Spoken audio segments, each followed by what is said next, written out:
अभय चौटाला को 2029 का साल अपनी पार्टी इनेलो के लिए सबसे इम्पोर्टेंट नजर आ रहा है। अभय चौटाला को ये लगता है कि भूपेंद्र हुड्डा की सरकार नहीं बनने और दुष्यंत चौटाला के प्रति जाटों में बड़ी नाराजगी का फायदा उन्हें मिल सकता है और इसलिए वो मिशन 2029 के लिए रोहतक से इस बार शुरुआत करने जा रहे हैं। देवलाल जयंती पर 25 सितंबर को इस बार अभय चौटाला ने रोहतक में बड़ी रैली करने का ऐलान किया है।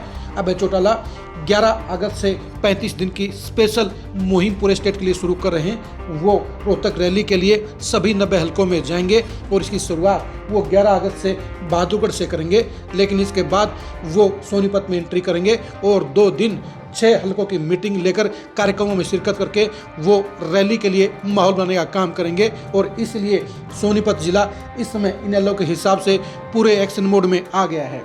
नमस्कार, मैं हूं कुलदीप शुरान। आज हम खरी खरी न्यूज़ में चर्चा करेंगे रोहतक रैली के लिए सोनीपत इनेलो की तैयारियों की और अभय चौटाला के सोनीपत दौरे को लेकर इनेलो के कैडर में चल रहे उथल पुथल के माहौल की।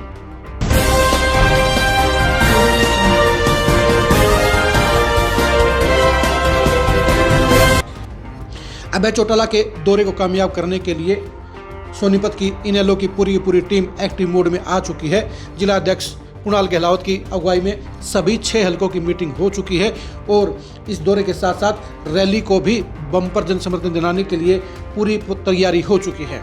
कुणाल गहलावत इनेलो के सबसे युवा जिलाध्यक्षों में शामिल हैं और उन्होंने पिछले 6 महीने में ये दिखा दिया है कि उनके अंदर पूरी काबिलियत है और अभय चौटाला ने जो भरोसा उन पर जताया है उस पर खरा उतरने के लिए वो लगातार मेहनत कर रहे हैं। कुणाल गहलावत की अगुवाई में सोनीपत जिले की सभी 6 हलकों की जहां सारी की सारी कमेटियां बन चुकी हैं, पूरा संगठन बन चुका है, वहीं अब रैली की तैयारियों के लिए भी पूरी इनेलो की टीम कुणाल गहलावत की अगुवाई में लगातार मीटिंगें कर रही है और ये संकेत दे रही है कि इस बार सोनीपत में पूरा माहौल इनेलो के पक्ष में होगा और अभय चौटाला की 11 और 12 अगस्त की कार्यक्रमों की सफलता के लिए भी कुणाल गहलावत की अगुवाई में इनेलो की पूरी टीम पूरा कैडर एकजुट हो चुका है। अभय चौटाला के लिए सोनीपत बेहद इंपॉर्टेंट है। कभी सोनीपत जिले के अंदर इनेलो का बेहद मजबूत कैडर और वोट बैंक हुआ करता था। 2019 से पहले इनेलो सोनीपत जिले में नंबर 2 की पार्टी हुआ करती थी।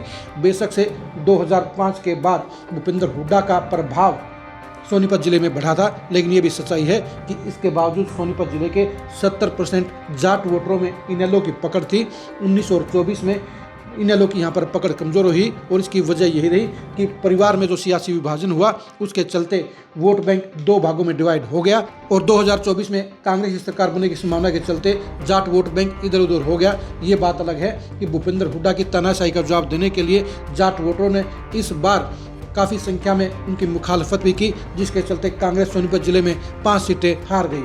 अब अभय चौटाला को सोनीपत में वापसी का बड़ा अवसर नजर आ रहा है और इसलिए उन्होंने कुणाल गहलावत को सोनीपत जिले में पार्टी को मजबूत करने के लिए पूरी छूट दे दी है और यही वजह है कि कुणाल गहलावत भी पिछले 6 महीने में लगातार पूरी शिद्दत के साथ मेहनत करते हुए इनेलो के कैडर को मजबूती देने का काम कर रहे हैं।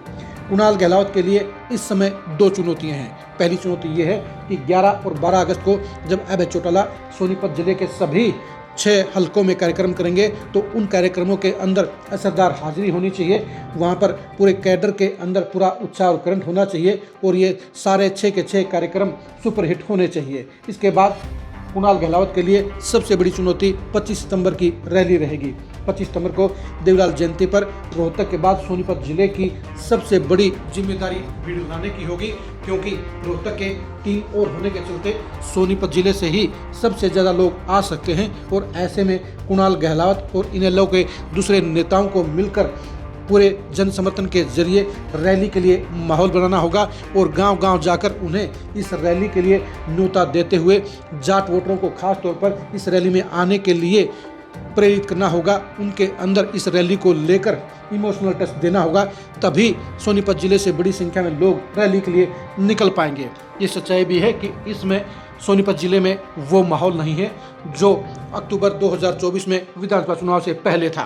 2024 में सोनीपत जिले में इनेलो का नाम लेने वाले बेहद कम लोग बचे थे, क्योंकि इनेलो गर्दिश के दौर से घिरी हुई थी और ऐसे में इनेलो के लिए कहीं भी कोई गुंजाइश नहीं थी। लेकिन अब माहौल और हालात दोनों बदल चुके हैं और ऐसे में अब सोनीपत जिले में भी इनेलो के लिए बेहतर रिस्पॉन्स की गुंजाइश नजर आती है और जिस तरह से कैडर बनाने में कुणाल गहलोत को आसानी हुई है और जैसे कुछ समय में इनेलो का कैडर मजबूती के साथ तैयार हो चुका है, उसे ये संकेत मिल रहे हैं कि 2029 में इनेलो सोनीपत जिले में एक मजबूत सियासी ताकत के तौर पर उभरती हुई नजर आएगी।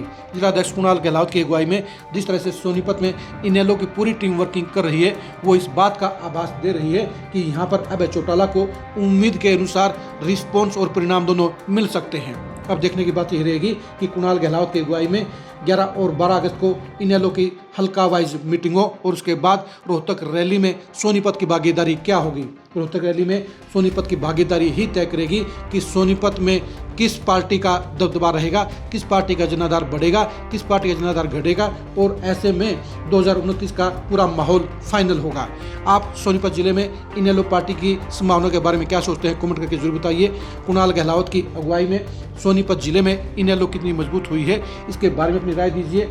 सोनीपत जिले में 2029 में कौन सी पार्टी का दबदबा रहेगा, इसके बारे में कमेंट करके जरूर बताइए। आप हमारे फेसबुक पेज को फॉलो कीजिए, आप हमारे यूट्यूब चैनल को सब्सक्राइब कीजिए। नमस्कार।